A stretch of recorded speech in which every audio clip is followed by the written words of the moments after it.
All right, everyone. I guess we'll get started. Just a bit of context tonight. We will give the presentation. We're recording tonight, so I'll give the presentation portion, and then we can stop recording, and we'll have a bit of a question and answer period afterwards. And then the recording from tonight will be posted on the project website for anybody who wants to watch it at a later date.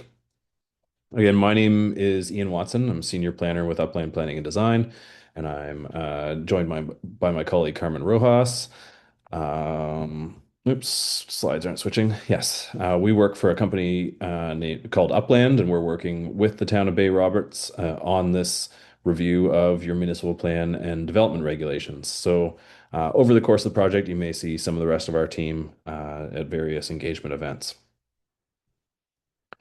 So tonight, the agenda is I want to talk a little bit about what this project is, what kind of the outcomes are expected to be, and what the purpose of this whole project is. Um, take a bit of a step back and talk about what is planning and why do we do it. Some contextual information about Bay Roberts. You know this from living it day to day, but it's helpful to put some numbers to some of the trends that are driving development in Bay Roberts. An overview of the project timeline, what to expect over the following year, and then talking about engagement opportunities, and then, like I said, some opportunity for question and answers and discussion. So, about this project, in Bay Roberts and in every municipality in Newfoundland, growth and development are guided by planning documents, and particularly through the municipal plan and the development regulations. So these documents are meant to be updated over time to best reflect and adapt to the community's changing needs and circumstances. So just like a business plan, a municipal plan isn't set in stone. You come back to it year after year and do minor updates. And then every couple of years, 5, 10, 15 years, you do a major review to update the document, see what's changed over the last plan period, um, address things that were missed previously, new trends, that sort of thing, to make sure these plans are living documents that serve the community every day. So the fundamental purpose of this project is to develop a updated municipal plan and development regulations for Bay Roberts.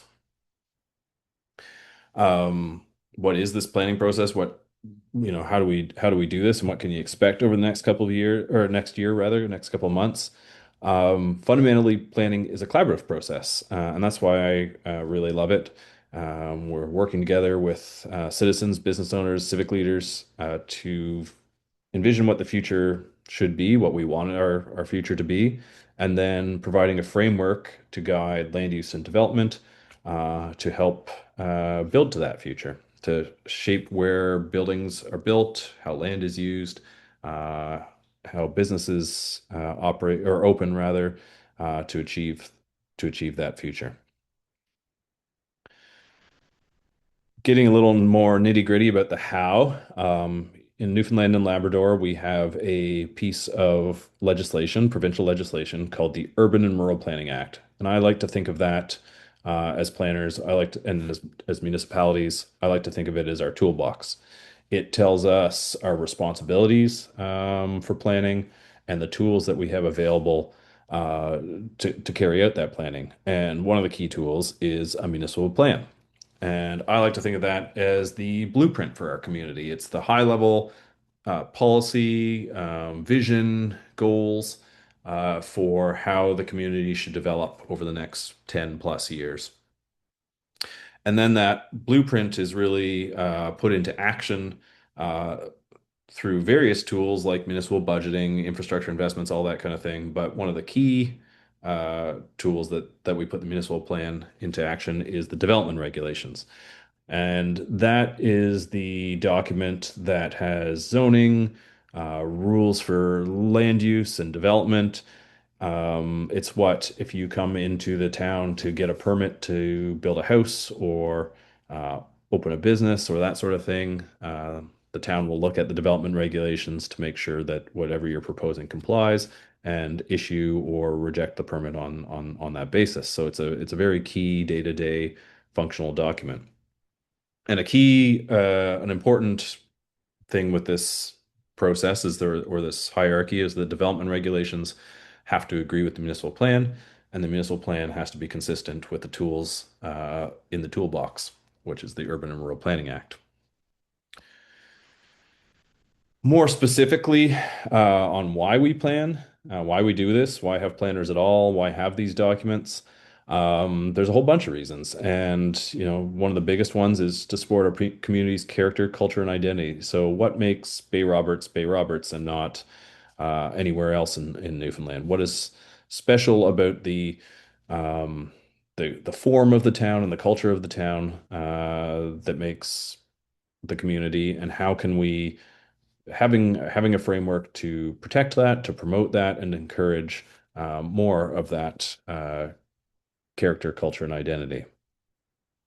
Another big reason to plan is regarding housing.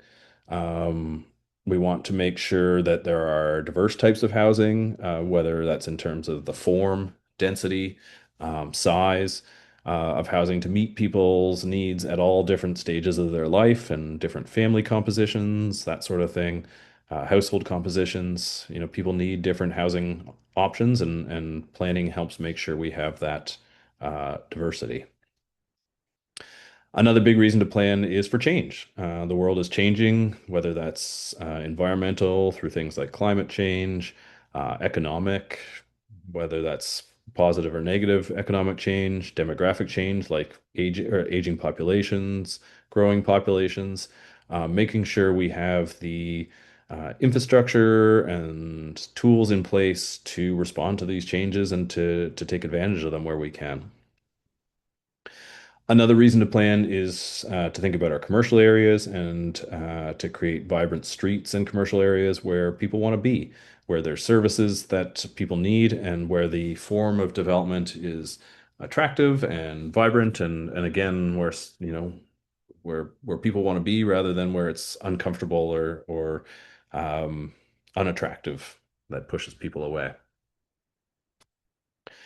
Another big reason to plan is to think about economic development and more specifically having the appropriate land for economic development. So things like the business park, making sure there's enough land there appropriately zoned so that if a business wants to open up, that the town can support that. In some communities that, this might be about resource land, making sure there's areas for agriculture or um, other activities, making sure that there is the appropriate land to support whatever business comes along. Another big piece with planning is thinking about infrastructure, the pipes in the ground, sewer water, our roads, our sidewalks, streetlights, all of those things are essential to quality of life in the town. They are also one of the biggest expenses in the town budget. So making sure that where we have those infrastructures, that we use them to their fullest, and that when we build new infrastructure as a town, that we're doing so in a financially sustainable way, that we're thinking about um, the density of development, the suitability of development, and having infrastructure that matches that. Another reason to plan, and this is kind of the fundamentals or the beginnings of planning in North America was around the idea of separating incompatible land uses. Things like factories, chicken barns, all those sorts of things. They're important parts of our society. They provide us with our day-to-day needs, but you don't necessarily want to live next to one. So making sure that there's lands where these important activities can happen, where they're not right next to someone's home and impacting their day-to-day life. Having a place for everything. On the other side of that coin, planning a lot of the conversation is about how do we mix things up and bring together land uses that are compatible with some appropriate thought. So making sure that we have commercial uses, for example, relatively close to our home, so you can walk and get a jug of milk, or meet your other daily needs, a doctor's appointment, that sort of thing. Having those compatible land uses locate next to each other or near to each other. So these are all important things that we think about as we go through the planning process. A little bit in the specifics of how it works. Going back to that toolbox again, that piece of legislation, we have a whole bunch of things we can regulate to achieve all these different goals.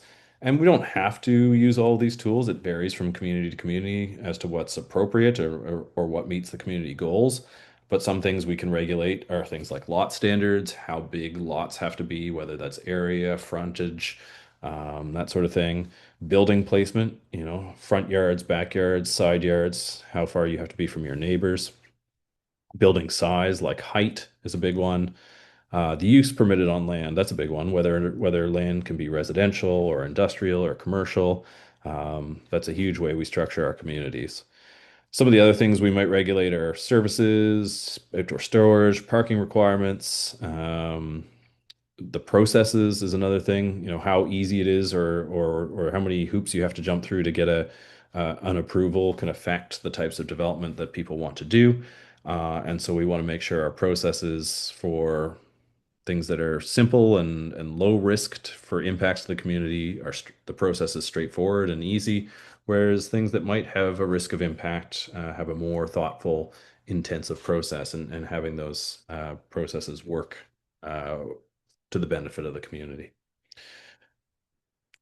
On the flip side of all of that, there are a couple well, there's lots of tools we don't have in our toolbox. This is obviously not an endless list, or this isn't everything that could be on that list, but these are things that come up regularly when I talk to people about planning, things we don't regulate as municipalities. So we don't regulate people.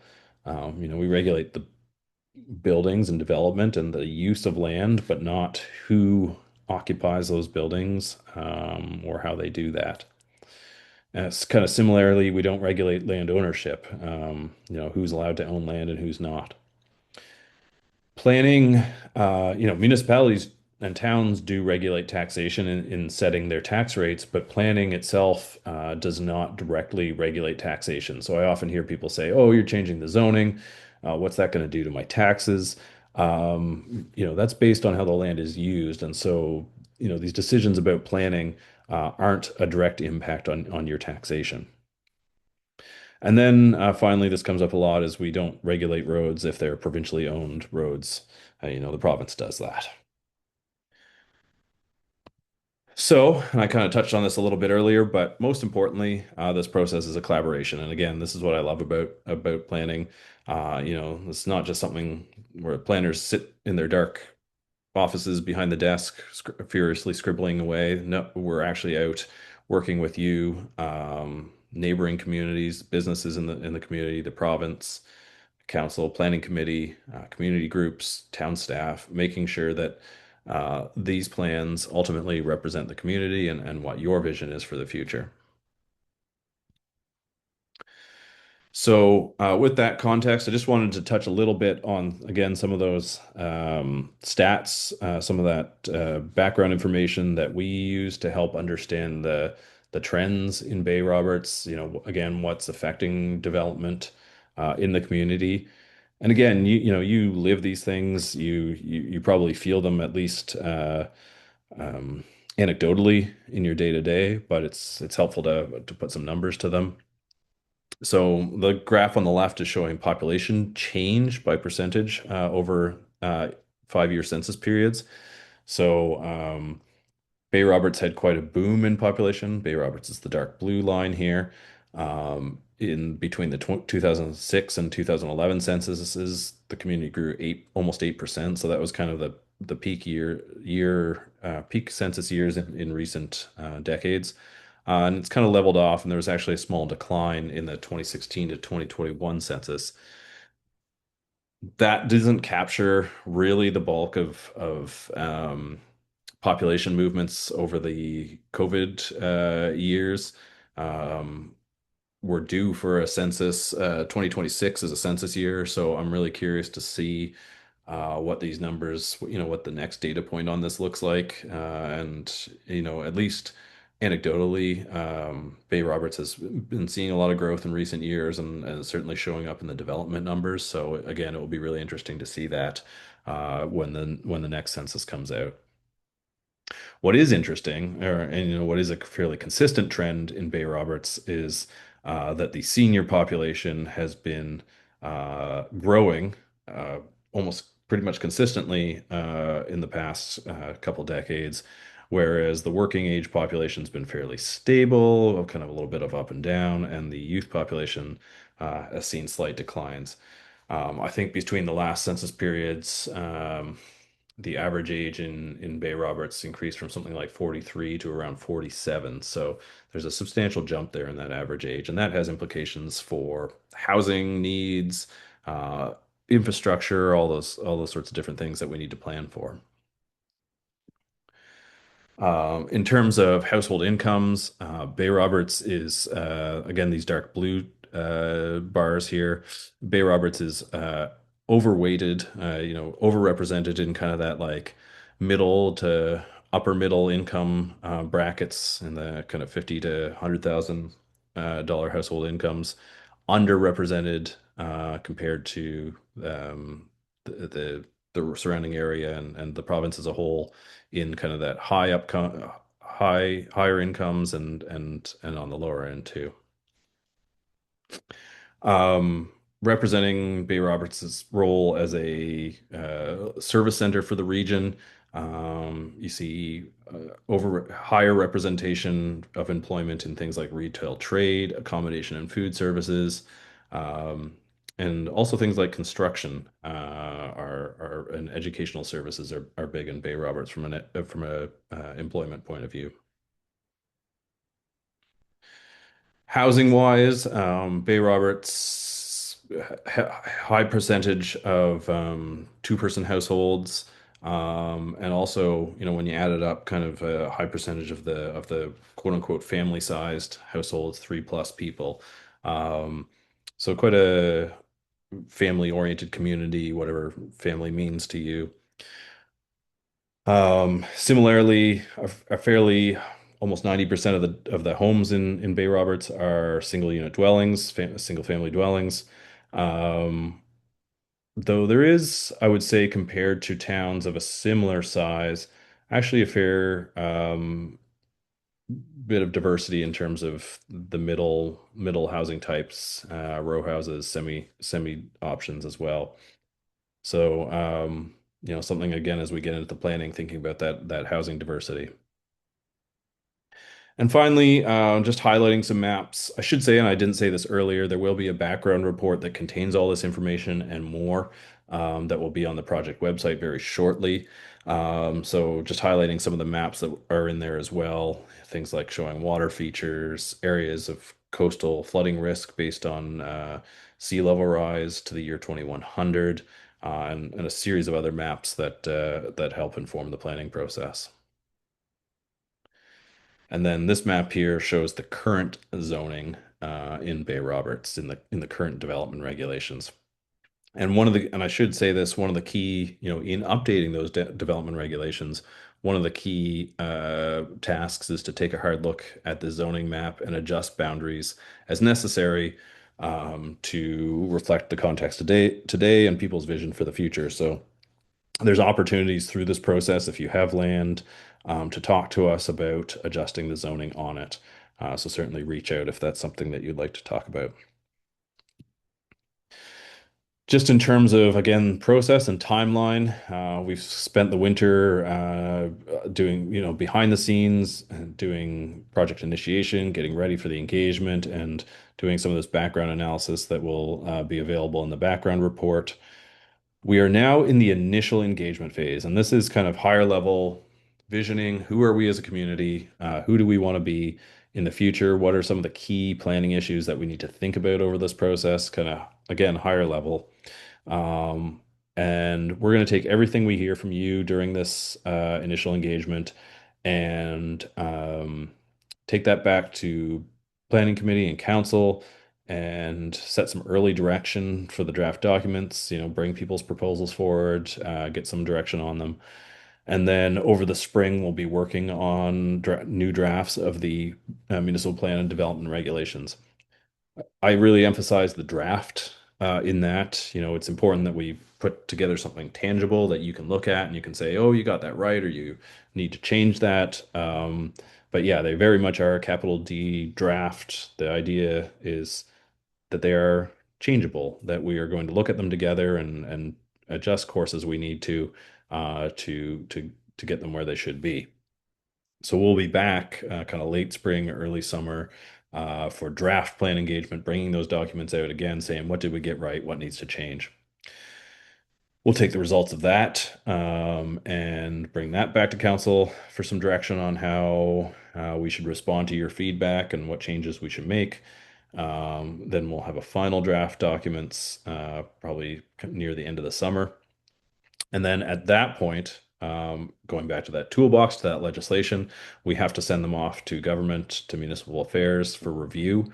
So once council's happy with the documents, we'll do that. It goes into the provincial process, and that can take a couple months, or it can take, I've had some take up to a year. So the timeline for the project at that point will be, um, out of our hands and fairly open-ended.